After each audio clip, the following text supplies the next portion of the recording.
ఆ! గౌరీశంకర్ గారు, గత వీడియోలో మనం అసలు ఆధ్యాత్మికత అంటే ఏమిటి? యువతకి ఎంతవరకు అవసరం అనే విషయాన్ని చాలా చక్కగా చెప్పారు. ప్రార్థన వలన ఒక మనిషి ప్రార్థన అంటే అసలు ఏమిటి? దేన్ని ప్రార్థించాలి? భగవంతుడిని ప్రార్థించాలా? గురువుల్ని ప్రార్థించాలా? అసలు ప్రార్థన అంటే ఏమిటి? ప్రార్థన వల్ల వచ్చే ప్రయోజనాలు ఏమిటి? దాని గురించి చెప్పండి.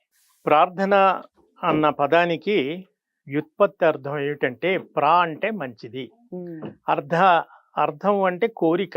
ఓకే. అంటే మంచి కోరికను మనం కోరుకోవాలి. కానీ ఇవాళ చాలా మంది దేవుడి దగ్గరికి వెళ్ళి రకరకాల కోరికలు కోరుకుంటూ ఉంటారు. అవతలి వాడు నాశనం అయిపోతే నీకు 100 కొబ్బరికాయలు కొడతానని కోరుకునే వాళ్ళు కూడా ఉన్నారు. ఇది సరైన పద్ధతి కాదు. ప్రార్థన అంటే మంచిని కోరుకోవడం. ఎవరికి మంచి? తనకు మంచి, తన కుటుంబానికి మంచి, తన చుట్టూ ఉన్న సమాజానికి మంచి, మానవ జాతికి మంచి కోరుకునేటువంటి దాన్ని ప్రార్థన అని అంటాం. ఈ ప్రార్థన కి రకరకాల మార్గాలు ఉన్నాయి. నేను ఆధ్యాత్మికతలోనే ఒక భాగంగా ఏమిటంటే ఒక చిన్న కథ చెప్తాను. చెప్పండి. ఒక శాస్త్రవేత్త ఒకరోజు ఒక నదిలో ప్రయాణం చేస్తూ, ఒక పడవలో ప్రయాణం చేస్తూ వెళుతున్నట్ట.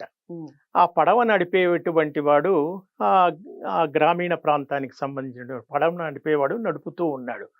ఆ శాస్త్రవేత్త నదిలో ప్రయాణం చేస్తూ పడవలో నావికుణ్ణి అడిగాట, బాబు, ఒక ఇసుక రేణువు ఒక గ్లాసు నీళ్లలో వేస్తే ఆ ఇసుక రేణువు వెంటనే కిందికి వెళ్ళిపోతుంది. మరి అలాంటిది ఇంత పెద్ద నదిలో నువ్వు పడవను నడుపుతున్నావు, ఈ పడవ నదిలోకి కిందికి మునిగిపోదా, ఎందుకు మునగటం లేదు, దానికి కారణం ఏమిటి అని అడిగాట.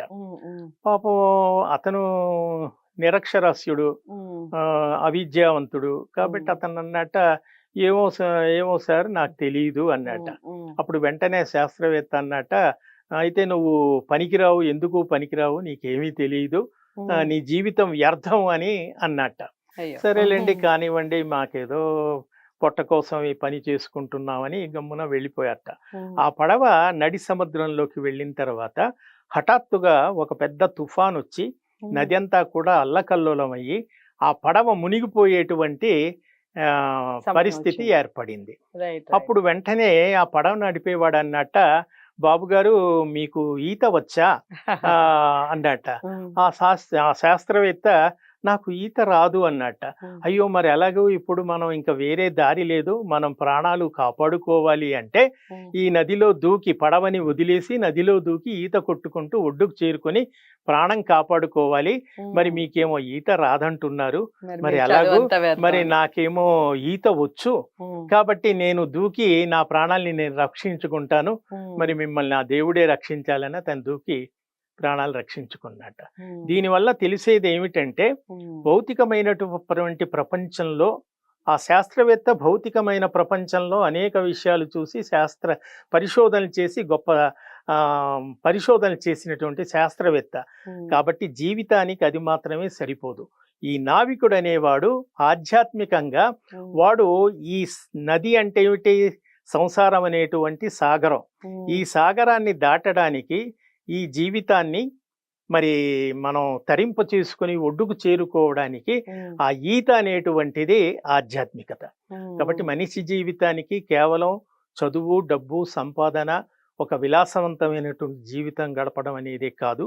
దీని వెనక అసలు మన పుట్టుకకు అర్థం ఏమిటి, మన దేహం అనంతరం మన ప్రాణం పోయిన తర్వాత ఈ ప్రాణం తర్వాత ఆత్మ అనేది ఒకటి ఉంటుంది, ఈ ఆత్మ అనేది ఏమిటి, ఇవన్నీ తెలుసుకునేటువంటిది మరొక అడుగు ముందుకేసేది ఆధ్యాత్మికతలో ఉన్నటువంటి రెండవ అంశం. ఇందాక మనం మొదటి అంశం గురించి చెప్పుకున్నాం, యువతకి. కాబట్టి అన్నప్రాసన రోజే ఆవకాయ పెట్టినట్టుగా యువతకి అప్పుడే ఆత్మ, పరమాత్మ, ఈ యోగ సాధన, పతంజలి చెప్పిన కుండలిని, యోగ సాధనలు ఇవన్నీ చెబితే వాళ్ళకి అర్థం కాదు. వాళ్ళకి మంచి చెడు వరకే చెప్పాలి. ఇందాక చెప్పిన ఆ కథలో తెలుసుకునేది ఏమిటంటే వాళ్ళు భౌతికమైనటువంటి జీవితాన్ని గడుపుతూ క్రమక్రమంగా ఆ నావికుడిలాగా జీవితాన్ని ఎలా తరింప చేసుకోవాలి ఈ సంసార సాగరాన్ని దాటి అని మన ఆధ్యాత్మికవేత్తలంతా కూడా అదే చెబుతున్నారు. దానికి సంబంధించే ఇప్పుడు మనం మాట్లాడుకుంటున్నాం. అందులో ప్రధానంగా ప్రార్థన, ఉపవాసం, ఓంకారం ఇలాంటివన్నీ కూడా కొన్ని మార్గాలు ఉంటాయి. మీరు ఇందాక ప్రార్థన అన్నారు. ప్రార్థన అంటే భగవంతుడి దగ్గరికి వెళ్ళి మనం మంచి విషయాలు చెప్పాలి, మంచి కోరుకోవాలి, నాకు మంచి జరగాలి, అందరికీ మంచి జరగాలి, సుఖశాంతులతో ఈ సమాజం ఉండాలి, ఎవరికి ఎటువంటి ఆపదలు రాకూడదు, అనర్థాలు రాకూడదు, నేను ఎవరికి కూడా హాని చెయ్యకూడదు అనేటువంటిదే మాత్రమే ప్రార్థన అవుతుంది. అదర్ దెన్ దట్ ఏది చేసినా అది ప్రార్థన అనిపించుకోదు. సో చాలా చక్కగా చెప్పారు. అసలు ఎంతమంది ఇలా ప్రార్థన చేస్తున్నారు? గౌరీశంకర్ గారు చెప్పినటువంటి విషయాలు అసలు ఎంత వరకు ఫాలో అవుతున్నారు? నిజంగా ప్రార్థనకి అర్థం ఎంతమందికి తెలుసు? తల్లిదండ్రులు పిల్లలకి ఏం నేర్పిస్తున్నారు? ప్రార్థన విశేషాలు ఎన్ని కుటుంబాల్లో ఆచరిస్తున్నారు?